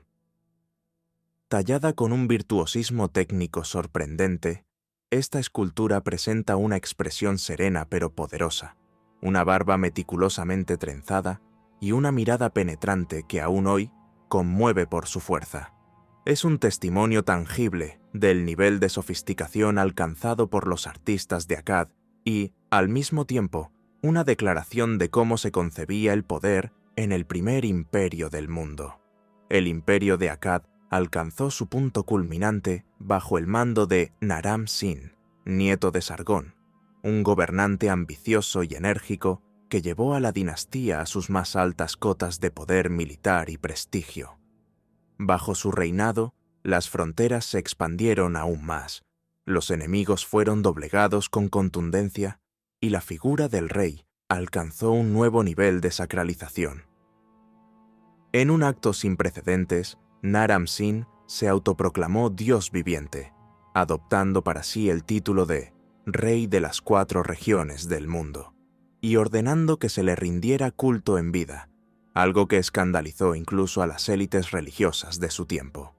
Este gesto de soberbia marcó tanto el cenit como el inicio de la caída. El exceso de ambición, sumado a la dificultad de mantener un imperio tan vasto y heterogéneo, comenzó a socavar las bases del poder acadio. Las tensiones internas crecieron, la administración se volvió ineficiente y las revueltas locales comenzaron a estallar en diferentes puntos del territorio. A esto se sumaron factores externos, invasiones de pueblos nómadas del este y del norte, crisis agrícolas y, según algunos estudios modernos, una severa sequía prolongada que habría provocado hambrunas y desplazamientos de población. Las crónicas de la época, cargadas de simbolismo, atribuyen el colapso del imperio al castigo divino. Según estos relatos, los dioses, ofendidos por la arrogancia del rey divinizado, retiraron su favor, y el caos se apoderó del mundo. Ya fuera por causas místicas o por dinámicas sociales concretas, lo cierto es que hacia el año 2150 a.C., el imperio de Akkad se había fragmentado. La ciudad que una vez dominó Mesopotamia se desvaneció como potencia, y en su lugar emergieron nuevos reinos que volverían a disputar la hegemonía regional. Y sin embargo, la caída de Akkad no significó su olvido. Al contrario, su legado se convirtió en una referencia ineludible para las generaciones futuras. Los reyes de Babilonia y Asiria, siglos después, mirarían hacia Sargón y Naram-Sin como modelos de gobernante ideal, valientes, organizadores, conquistadores y fundadores de un orden superior. Sus inscripciones se copiaron una y otra vez en las escuelas de escribas. Sus nombres se mantuvieron vivos en la memoria colectiva como parte de una edad dorada. Uno de los vestigios más emblemáticos de esa memoria es la estela de la victoria de Naram-Sin, una pieza monumental que lo representa ascendiendo una montaña, coronado con un casco de cuernos, símbolo divino, mientras aplasta a sus enemigos. Esta obra, siglos después de su creación, fue capturada como botín de guerra y llevada a la ciudad elamita de Susa, donde fue exhibida con orgullo por un rey extranjero que reconocía, incluso en la derrota de aquel imperio, la grandeza de su arte y su mensaje. Así, aunque Akkad cayó, su sombra seguiría proyectándose sobre la historia mesopotámica por generaciones. Sin embargo, a pesar de la fama y el legado perdurable de Akkad, el paradero exacto de la ciudad que una vez fue el corazón del primer imperio del mundo permanece envuelto en el misterio. A diferencia de otras ciudades mesopotámicas que han sido identificadas y excavadas, como Ur, Nínive o Babilonia, Akkad parece haberse desvanecido por completo en el curso del tiempo. Su ubicación precisa se perdió en las arenas de la historia, dejando solo referencias vagas en textos antiguos y conjeturas arqueológicas sin confirmar. Las crónicas babilónicas y los itinerarios antiguos la ubican en algún punto de la llanura central de Mesopotamia, probablemente entre las actuales ciudades de Bagdad y Samarra, una zona que en la antigüedad era fértil, estratégica y densamente poblada. Dentro de esta región se han propuesto varias ubicaciones hipotéticas. Una teoría sugiere que Akkad se encontraba cerca de la confluencia del río Diyala con el Tigris, al este de la actual Bagdad, donde convergían rutas comerciales clave. Otra hipótesis la sitúa más al norte, en las inmediaciones del río At-Haim, un afluente del Tigris, en un área igualmente relevante desde el punto de vista logístico y político. El hallazgo más alentador ocurrió en 1821, cuando el explorador Claudius Rich reportó el descubrimiento de un fragmento escultórico en las cercanías de Cadisilla, un lugar conocido por los lugareños como el Sanam. Se trataba de una base de piedra negra que, tras ser estudiada, fue atribuida a Rimus, uno de los hijos de Sargón y también rey de Akkad. La pieza, que habría sostenido una estatua de tamaño monumental, despertó un enorme interés entre los estudiosos, pues parecía confirmar la existencia de un centro acadio importante en esa zona. No obstante, la evidencia no ha sido suficiente para afirmar con certeza que ese sitio corresponde a la mítica ciudad de Akkad. La dificultad para hallar la ciudad se agrava por factores naturales y humanos. A lo largo de más de 4000 años, el río Tigris ha cambiado de curso en múltiples ocasiones, provocando la erosión y, en algunos casos, la destrucción total de antiguos asentamientos. Muchos yacimientos han quedado enterrados bajo metros de sedimento aluvial o han sido arrastrados por las aguas.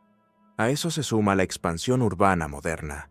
Gran parte de la región está hoy densamente habitada, cubierta por ciudades, carreteras y campos de cultivo, lo que limita severamente las posibilidades de realizar excavaciones arqueológicas sistemáticas. Además, la inestabilidad política y los conflictos prolongados que han afectado a Irak durante las últimas décadas han obstaculizado los esfuerzos de exploración.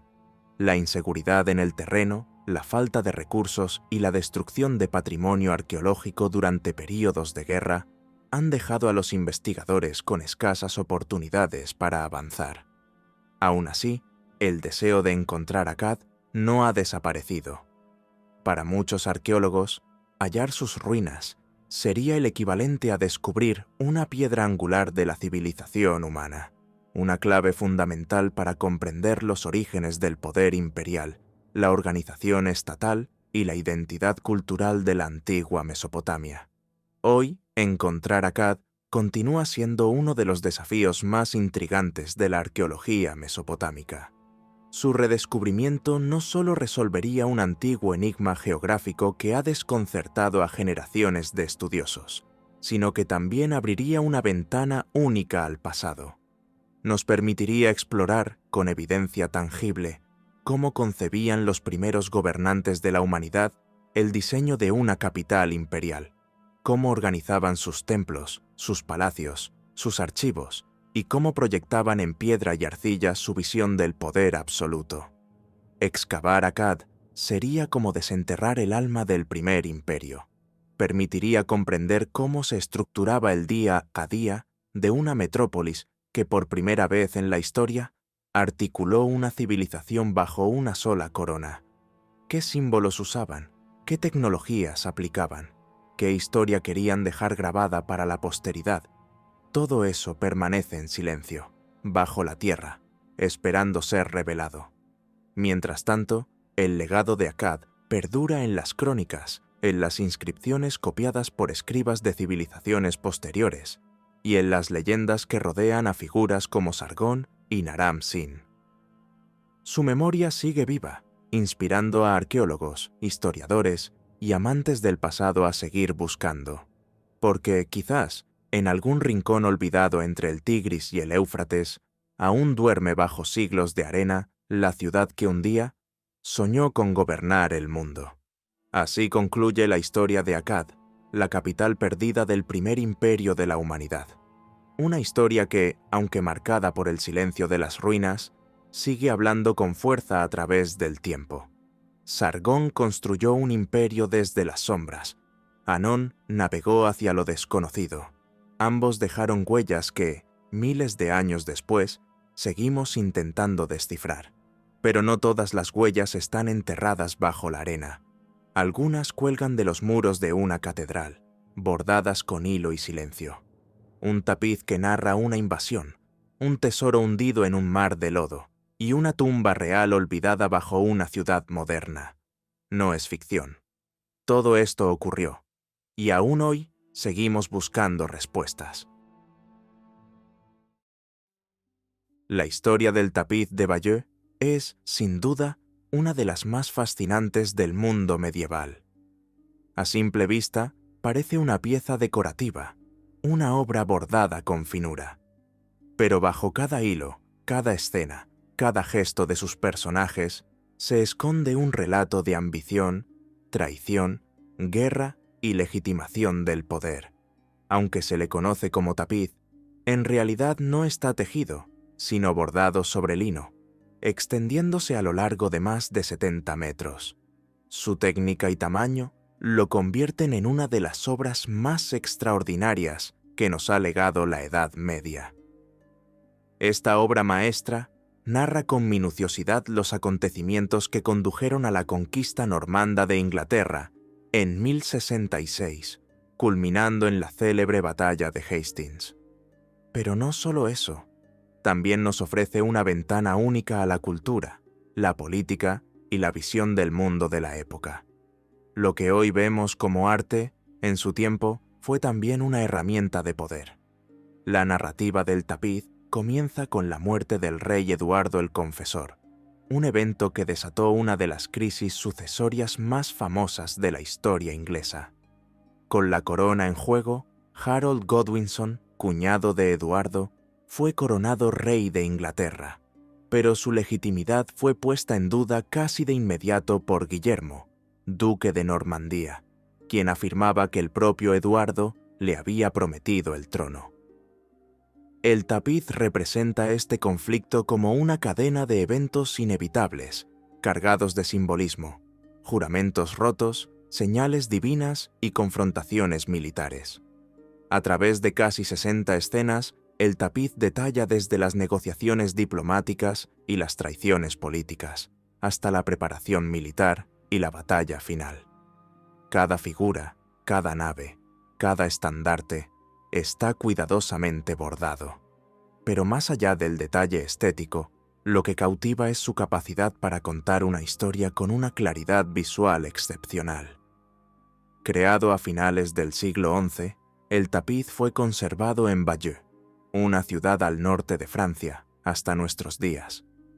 Más allá de su valor artístico, constituye una fuente visual sin precedentes sobre uno de los momentos más decisivos de la historia europea. Se ha convertido en una crónica bordada de un cambio de era, la transición de una Inglaterra anglosajona a una dominada por los normandos. Pero a pesar de su fama y riqueza de detalles, un misterio ha perdurado durante siglos. ¿Quién encargó esta majestuosa obra? Durante generaciones, una popular leyenda atribuyó la comisión a la reina Matilde, esposa de Guillermo el Conquistador. Se decía que ella y sus damas de compañía lo bordaron con esmero para celebrar la victoria de su esposo. Esta versión romántica se impuso durante siglos, al punto que por mucho tiempo se conoció como el tapiz de la reina Matilde.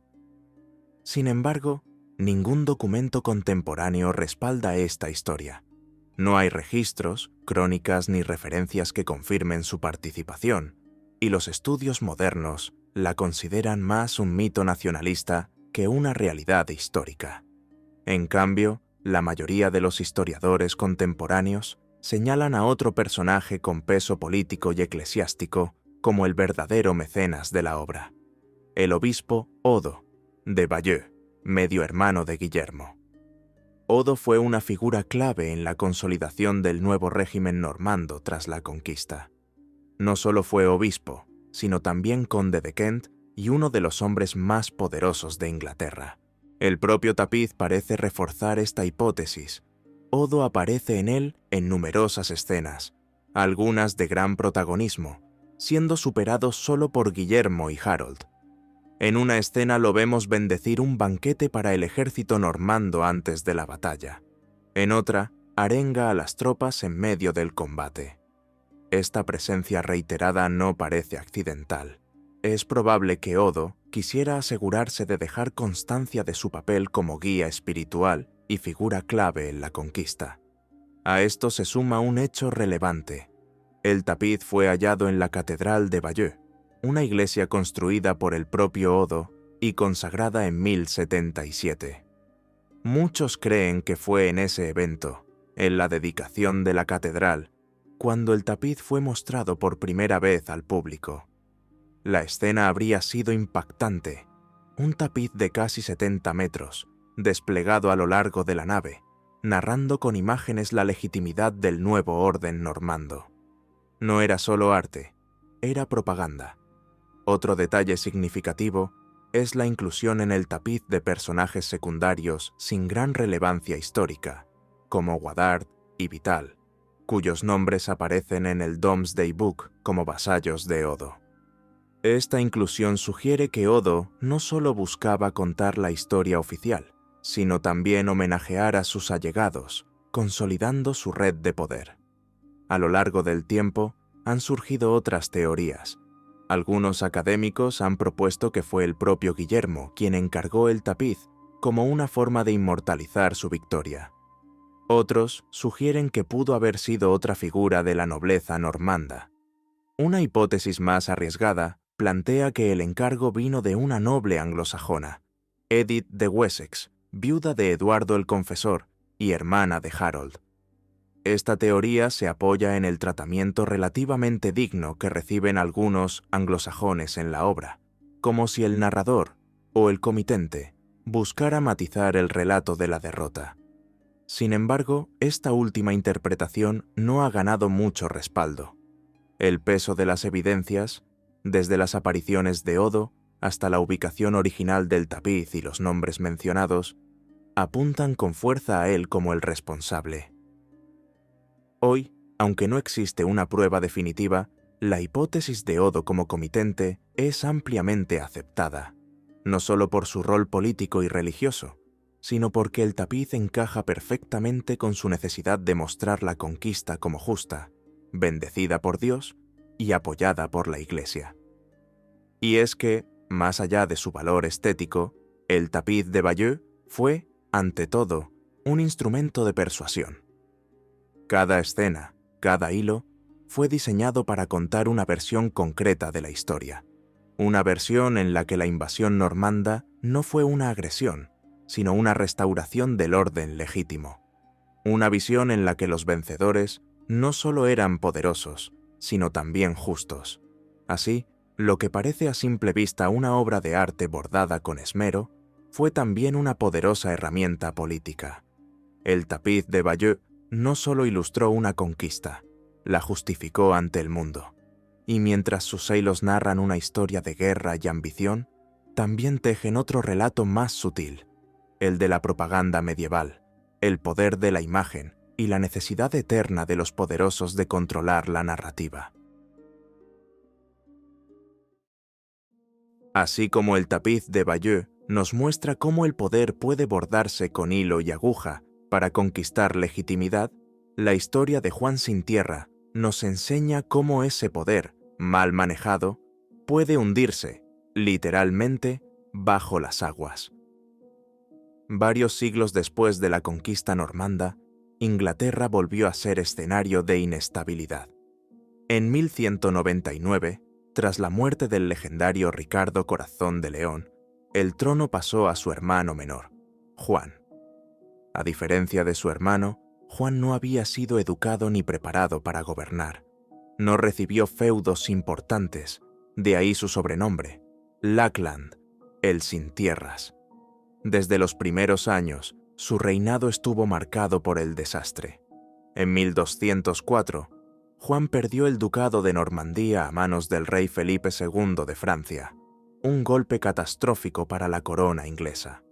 Con ello, se evaporó gran parte del imperio continental heredado por los Plantagenet, sembrando descontento entre los nobles anglo-normandos, muchos de los cuales poseían tierras a ambos lados del canal. Para financiar una posible reconquista, Juan impuso gravámenes cada vez más severos. Castigó a sus enemigos políticos con multas arbitrarias, confiscaciones y chantajes. Su afán recaudador, sumado a su carácter impredecible y vengativo, alimentó el resentimiento.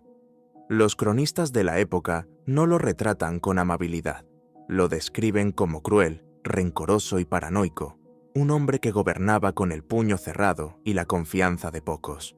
El enfrentamiento con la Iglesia tampoco ayudó.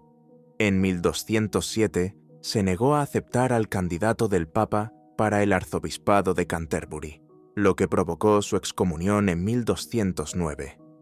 Durante años, Inglaterra estuvo bajo entredicho papal, un castigo espiritual que solo exacerbó la percepción de Juan como un rey ilegítimo a los ojos de muchos. La tensión alcanzó su punto máximo en 1215. Los varones, hartos de abusos, se rebelaron y forzaron al rey a firmar la Carta Magna en Runnymede. Este documento histórico limitaba por primera vez el poder absoluto del monarca y sentaba las bases de un sistema legal más equitativo. Pero Juan nunca tuvo intención de cumplirlo. Apeló al Papa, quien declaró la carta nula, y reanudó el conflicto, lo que llevó al estallido de la Primera Guerra de los Varones. En medio de esta guerra civil, en el otoño de 1216, Juan se encontraba en una situación desesperada. Enfermo, debilitado y presionado desde todos los frentes, se refugió en la ciudad portuaria de King's Lynn, en la costa este de Inglaterra. Desde allí planeó desplazarse hacia el norte para reagruparse con sus fuerzas leales, pero necesitaba mover también su tesoro personal: cofres de monedas, joyas reales, documentos, reliquias y quizás elementos simbólicos del poder como el cetro, la corona o espadas ceremoniales. El plan era arriesgado. Mientras el rey tomaría una ruta segura por el interior, su caravana de equipaje fue enviada por un atajo, un cruce directo a través del Wash, un estuario traicionero donde el mar, el lodo y la marea formaban una trampa natural. Cruzarlo era posible solo durante las horas exactas de la marea baja, cuando el fondo fangoso quedaba expuesto temporalmente. Pero cualquier error de cálculo podía ser fatal. Y así fue. Algo falló. Quizá la caravana se retrasó, o la marea subió más rápido de lo esperado. Tal vez las guías del terreno se equivocaron de ruta. Según el cronista Roger de Wendover, las aguas se tragaron los carros y animales, arrastrando consigo el tesoro del rey.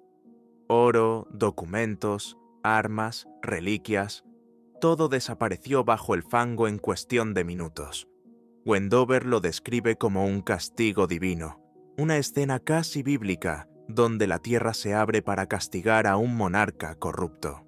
Al enterarse de la tragedia, Juan, ya afectado por una grave disentería, se quebró. Continuó su viaje, pero su estado se deterioró rápidamente. El 18 de octubre de 1216 murió en el castillo de Newark, sin haber cumplido los 50 años. Su muerte cambió el curso de la guerra.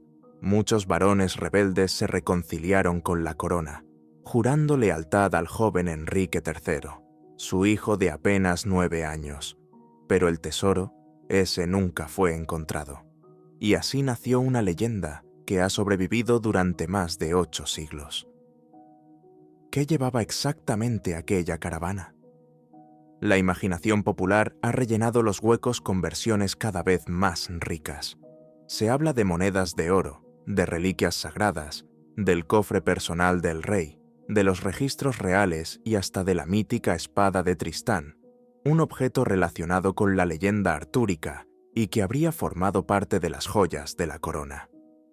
Incluso hay quienes aseguran que la corona misma se hundió allí, en una escena tan simbólica como trágica. Durante siglos se ha intentado localizar el lugar exacto donde ocurrió el desastre. Pero el Wash es una región viva. Sus canales cambian, el mar reconfigura el paisaje, y lo que un día fue tierra firme puede ser agua al siguiente. Las corrientes, las mareas y los siglos han conspirado para esconder cualquier pista.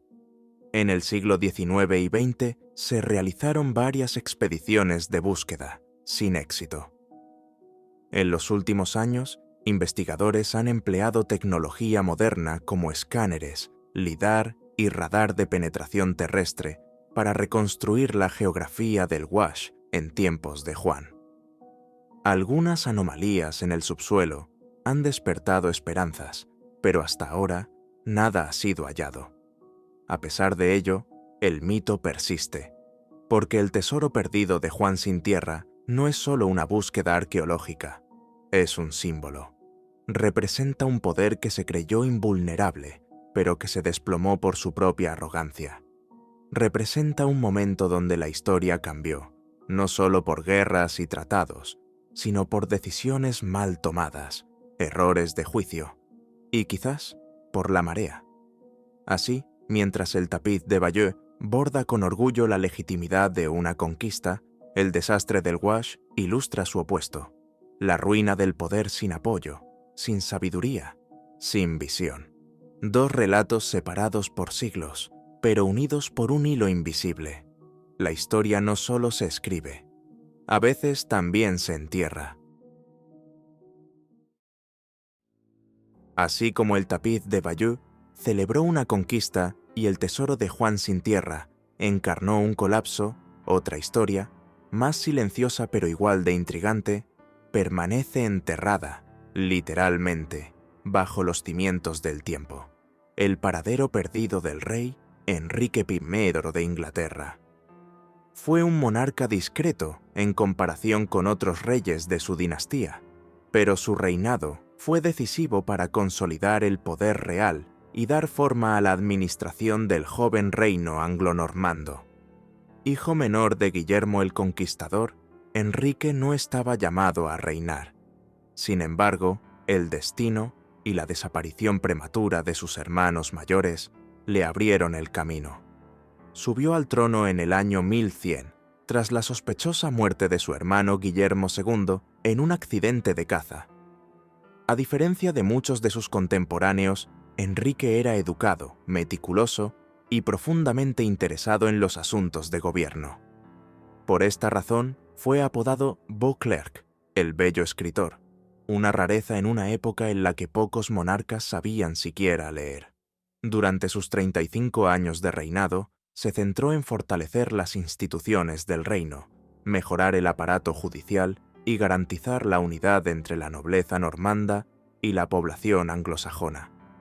Su matrimonio con Matilde de Escocia, descendiente de la antigua Casa Real sajona, no fue solo una alianza política, fue un gesto calculado para legitimar su poder ante un pueblo que aún recordaba con nostalgia a sus antiguos reyes. De esta unión nacieron dos hijos legítimos, Guillermo, heredero al trono, y Matilde. Pero la tragedia no tardó en golpear.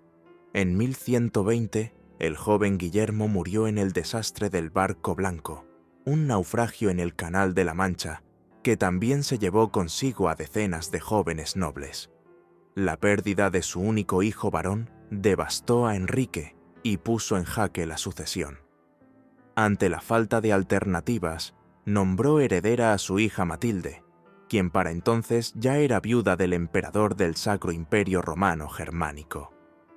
Pero a la muerte del rey, el trono fue reclamado por su sobrino Esteban de Blois, desatando una guerra civil que sumió a Inglaterra en una larga etapa de caos conocida como la anarquía.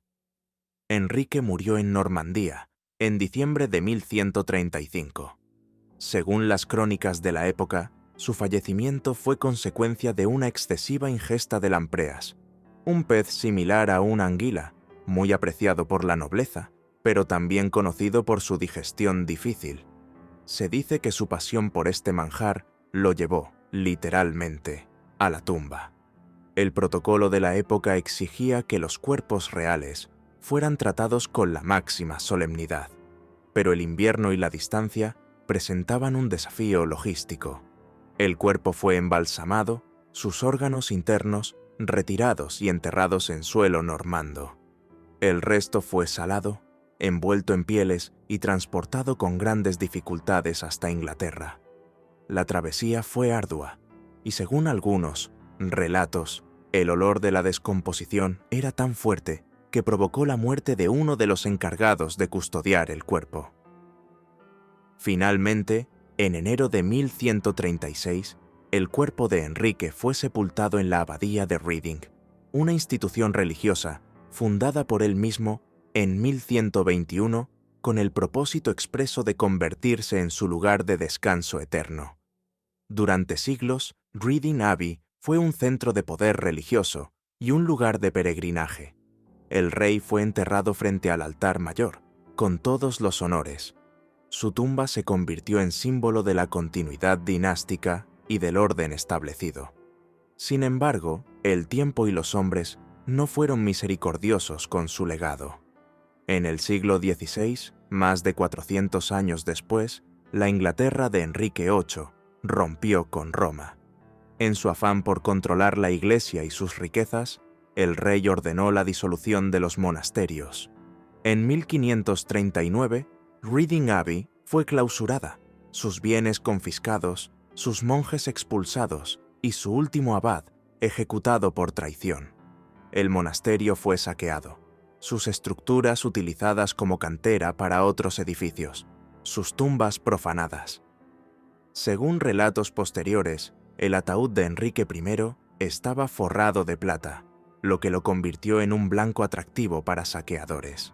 Su tumba fue probablemente violada, su contenido dispersado o reutilizado.